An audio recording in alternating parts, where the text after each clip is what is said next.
So there are certain tasks that I will admit I don't really like doing. I don't enjoy them, but I do them because they have to get done. And one of them is sewing a button back onto a garment that has fallen off. How many of you know how to do that? How many of you do not know how to do that? Well, if you don't know, or if you think you know, maybe there's something that I can show you that will help you.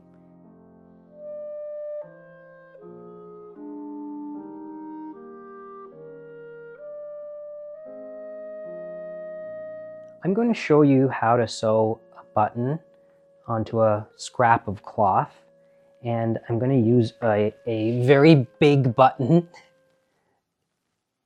and a white piece of cloth so that it's easily visible. Now, what you need when you're sewing a button back on is a needle and some thread. And if you really want to do it the way that I do it, some beeswax. You don't have to use beeswax, but if you wax the thread, it makes the thread stronger and it also prevents it from tangling while you're sewing. So this is my beloved sewing box from, I think, the 1850s, 1860s, a rosewood inlaid sewing box, and it houses all of the things that I need and use for sewing. And I have a beeswax block, but I also have a Holy Mary beeswax that I molded myself from the excess candle wax, poured it in the Mary mold, and she goes in there, keeps the box nice and holy. And so okay, that's essentially what you need: thread, needle, beeswax. We can go further, and if you have it, a thimble. I have, like, I've been trained by a tailor on how to do hand sewing. I worked alongside him for a summer, and he showed me how to use a thimble, so I always put a thimble on. Now, the thread. If you're sewing a small button onto a garment like a shirt, especially if the shirt is like a dress shirt, you're going to use a finer thread. The finer the cloth, the finer the thread you're going to use for sewing the button on. If you're sewing a big button like this onto a coat, and it's a heavy, thick winter coat, then you're going to use a thicker thread. And traditionally, what would be used for a button like this is something called buttonhole twist. Silk buttonhole twist.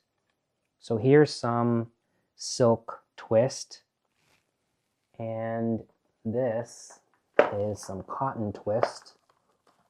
If I can get it out of here. This is also a thicker thread, and this is very thick, and well, it's not very thick, but this is thicker and stronger than plain sewing thread. Okay, plain sewing thread is what I would use to sew a button back onto a shirt, but for this, I'm going to use the twist. So I cut a length of thread.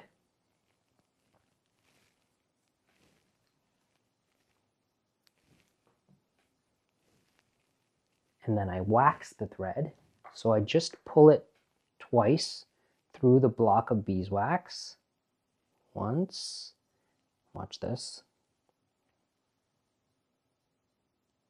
Okay, the thread is waxed. And now I'm ready to sew the button on with this twist. Waxed twist. There's one more step that you can do, which is officially what you should do if you were like working in a couture house. You would press this. You would put an iron on top of this to melt that wax into the thread. And they would do that between two pieces of paper. So they would press the waxed twist, which I sometimes do. If I'm making something for someone, like I'm hand sewing something for someone and I'm making it the right way, I will do that for sewing the buttons on. Now the twist gets threaded in the needle, threaded through the needle. Okay? And I'm going to use this thread as a single thread. I'm not going to double the thread and use it as double double its thickness. You just use a single thread. So this is what we do to sew the button back on. I'm going to anchor the thread. Let's say I want to sew the button on here. Let's say this is an actual garment. Let's pretend this is like an actual coat. So the coat will have two thicknesses, right? This will be the inside of the coat and this is the outside of the coat where the button's going to be sewn on. I'm not going to put the needle through the back of the coat and pull it this way because I don't want the thread to show on the back of the coat when I open it up. Okay? So instead, what I do is let's say this is the coat, I would insert my needle here, but I would insert it into one layer of fabric, the top layer of fabric, so it's not coming through the back. And then I would bring the needle out where I want to sew the button on. So I said I want to sew my button on here, so I'm going to bring the needle out here, and then I'm going to pull until the end of the thread has disappeared. Right? So now the end of the thread, look, the end of the thread is sitting inside, in between the two layers of fabric of the coat. And now, because I'm going to sew my button on here, I tether the thread by just making a couple of back stitches. 1, 2, but only going through the top layer of fabric. So if this is my coat, I would be holding it like this, and I'm only going through the top layer of the fabric, so that, again, nothing's on the inside of the coat. Now, you will see garments, like factory-produced garments, like shirts, where you open up the shirt and the button's sewn on, and on the inside of the shirt, it's been tethered right through all the layers of fabric. That's the quick way of doing it. I'm showing you the official, proper way to sew the button on, as Christian Dior would sew on a button, as that couture house would sew it on. They would not go through both layers of fabric. They would go through the top layer. And that's to keep the inside, this is called the facing, clean. Okay? So now that my thread is tethered, I can pull and it's not going to come out because I took these two stitches. Now, I go through the top, through one hole, and through another hole, and then I'm going to, again, go through one layer of fabric and pull. And now I have to explain something very important. I'm not going to pull this thread all the way. I'm leaving some of the thread to create something that's going to be called a shank, or a thread stem. So look at how much distance there is between the fabric and the button. This distance is really important. Do you see that space in there? Because if I pull this all the way, let's say I pull this tight, and this button is sitting like flat onto this fabric, there's no room underneath the button to slip it through the buttonhole of the coat. The button has to be pulled slightly above the fabric. It needs to have like some wiggle room. Like, let's say I have a heavy tweed coat. That other side of the coat that's going to go over top of this is going to be put over top of the button, and the button's going to slip through, and it needs to sit. The button needs to sit on top without squishing the fabric together. And if I pull this taut, the button has no room to sit through the buttonhole. Does that make sense? So we create what's called a shank, or a thread stem. And we do this by leaving some room when we're creating this part. So I've done one hole, and now I'm going to do the other side.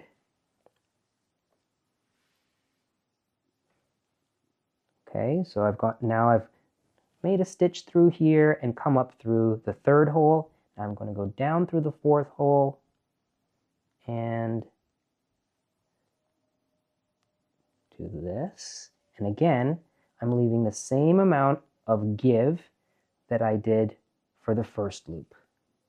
Okay, the thread has only gone through the hole once, but for a button like this, I would go through 3 times. So now I'm just going to do that again. I'm going to repeat the process.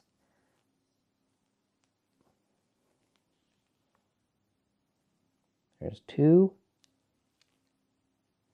There's 3.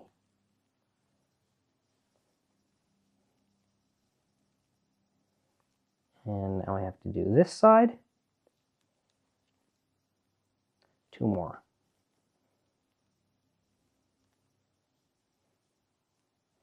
2 and 3. Okay, so now each hole on the button has the thread going through it 3 times. And look, the button is sitting above the fabric by about 1/8 of an inch. If the coat is really thick, you're going to need more room than this. So you'd make the threads longer. Now, the next step is to create the shank or the thread stem by taking this thread and winding it around what we've sewn about 5 or 6 times. So now that I've wound that around, look, I've created a little shank because I wound it around those 6 stitches. Okay? And look, nothing on the back. And now the last step is to tether. I'm going to tether or anchor the thread through both of the stitches that I made through the first 2 holes, right? And pull. And now I'm going to flip this over to the other side, and you're just anchoring the shank to the stitches that you made at the beginning. This way. Okay. There. And that button is very securely and properly sewn on. Look how the button is sitting above the cloth. It's not flush with the cloth. And that space is really important because it's in that space that the other side of the fabric will sit once the buttonhole has gone around this button and settled into place. We don't want the button so tight to this cloth that there's no room for that other part of the fabric to go. That is how you sew a button back on, or if you're making something, how you sew a button onto the cloth properly. Now, you can go through to the back. You don't have to be so delicate and sew it in between both layers of cloth. Many garments that you buy from the store are sewn all the way through. It's fine. I just wanted to show you the proper tailoring way of sewing a button on with a shank. So now I'm going to get my coat and I'm going to do it again so that you can see when you do it on an actual garment. So what I try to do is when I am wearing my clothes and I'm out there, I'm in New York City, I'm sitting in a restaurant, I'm taking off my coat, and I start to get a little sign that a button feels something's off with a button, I make a mental note.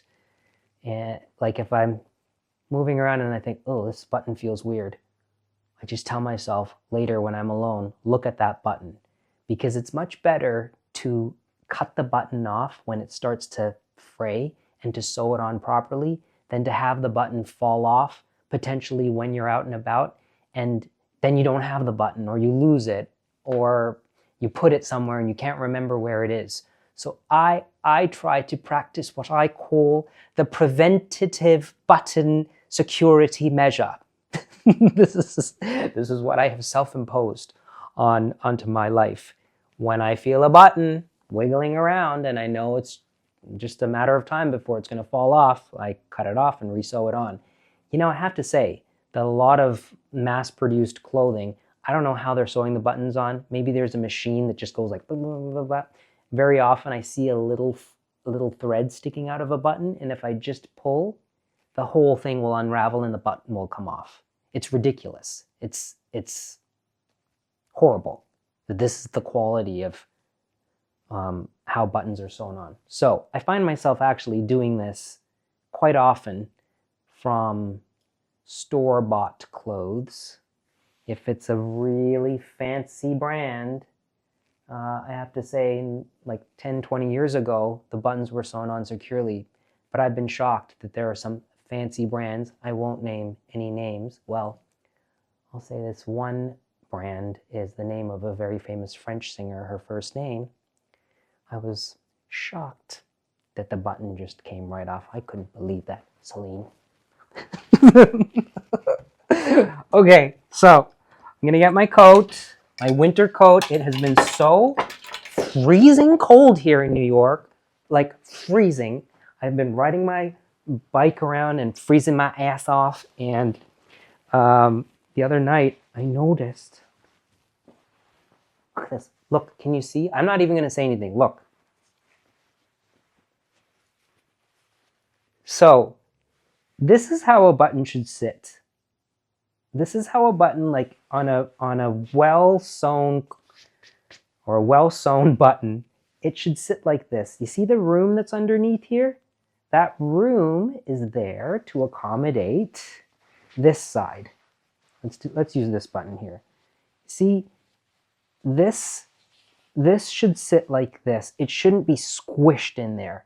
And that's why that shank is so important, so that it accommodates the 1/16 of an inch, which is the thickness of this cloth, okay?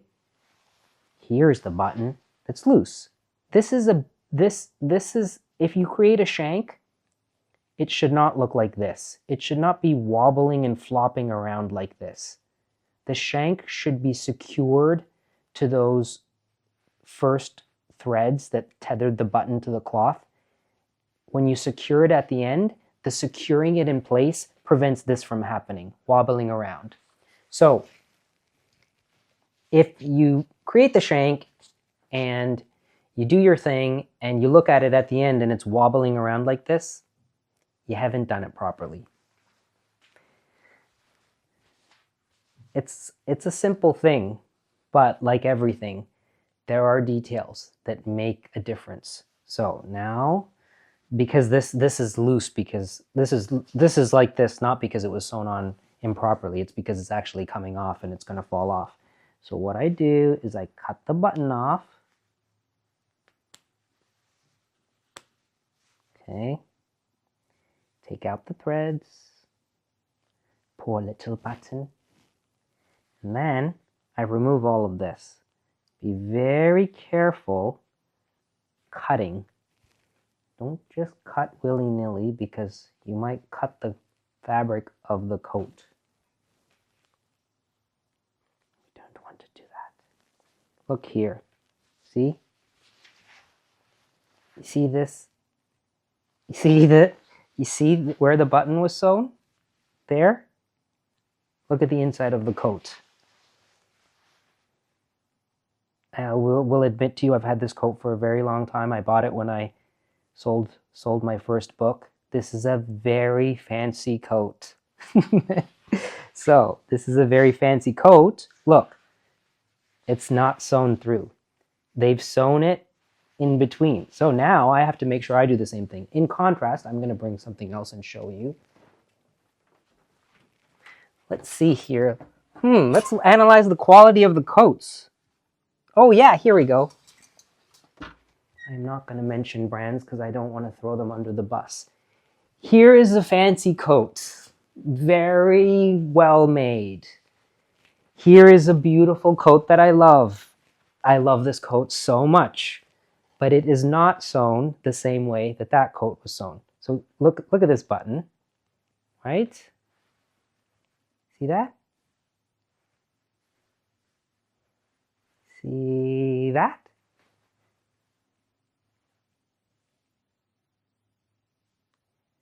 There we go. Sewn right through.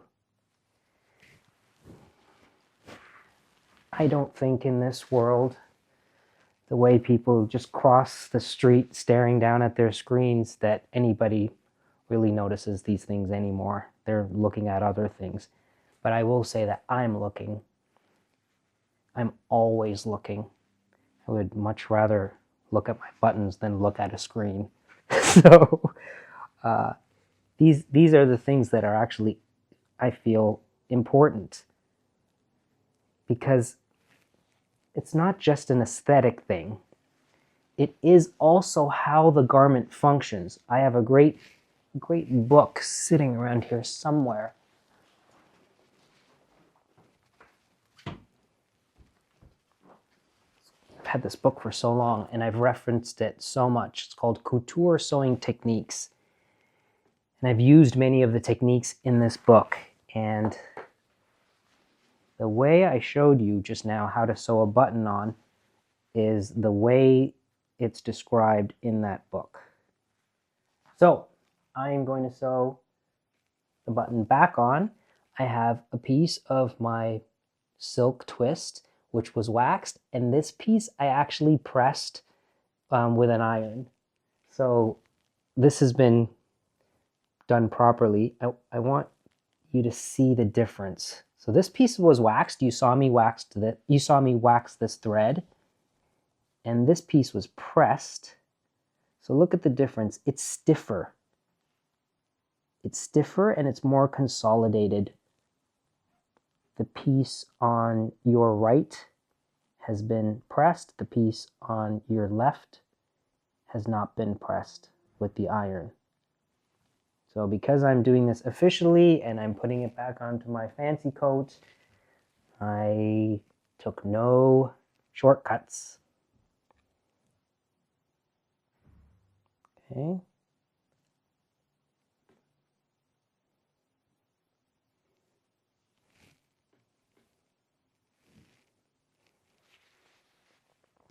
Now look, I'm going to come out over here. This is the spot where I want to sew my button on. I'm going to start over here. Start there, and then the needle emerges here. See the end of the thread? Watch what I'm going to do. I'm going to pull it until it just disappears. There. And I'm going to take... So what I'm doing is I have my fingers. These fingers are here. They're right underneath on the inside. And this hand, the finger is here to kind of prop this up, to give it some pressure and stability, but it's also to make sure that the needle doesn't go all the way through. Because if I push too far, I'll hit my finger and I'll feel it. It's a preventative measure. Okay, so now I'm going to take 2 little stitches to anchor the thread in place. I'm not pulling very tightly. Where's my button? There's my button. I look at how they actually sewed on the buttons on the other ones. So they did a cross. They did a crisscross. Okay, crisscross.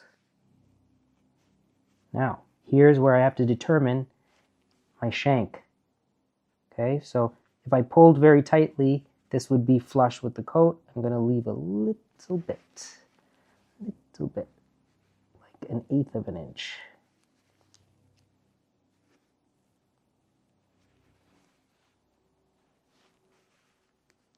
And I'm going to go through the hole 3 times.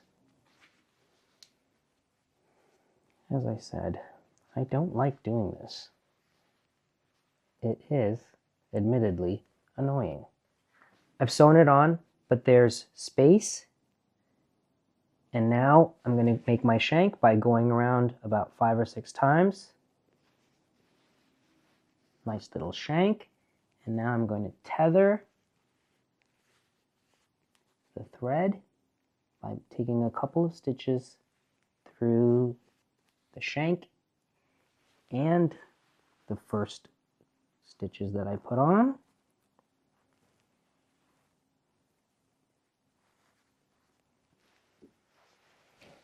Now, now that I've anchored the shank by taking those couple of stitches, this is how you exit. This is how you leave. You don't tie a knot here. Well, the real fancy way is you don't tie a knot here and cut the thread here, because the thread will be on the surface of the fabric, and this is a tiny detail, but if the button gets pulled back, you could potentially see a little end that you cut. So the way that this is done is you put the needle through, and then, like we did at the start, I'm going to pull the needle out here, far away, so that, look, this thread over here, it's coming out like 1/2 inch away from the button. I pull a little to give it some pressure, snip, and then the thread disappears inside. There you go. How to sew a button back onto a garment the proper way, the couture way, the fancy way. Now you know. Try it yourself. Oh, and I keep forgetting to ask you, if you haven't subscribed to my channel and you watch these videos, please, please, please subscribe. The number makes a difference. Those numbers going up mean more money coming in for me, which means I can stay in this apartment and go to Italy to study art. So you subscribe now, you hear?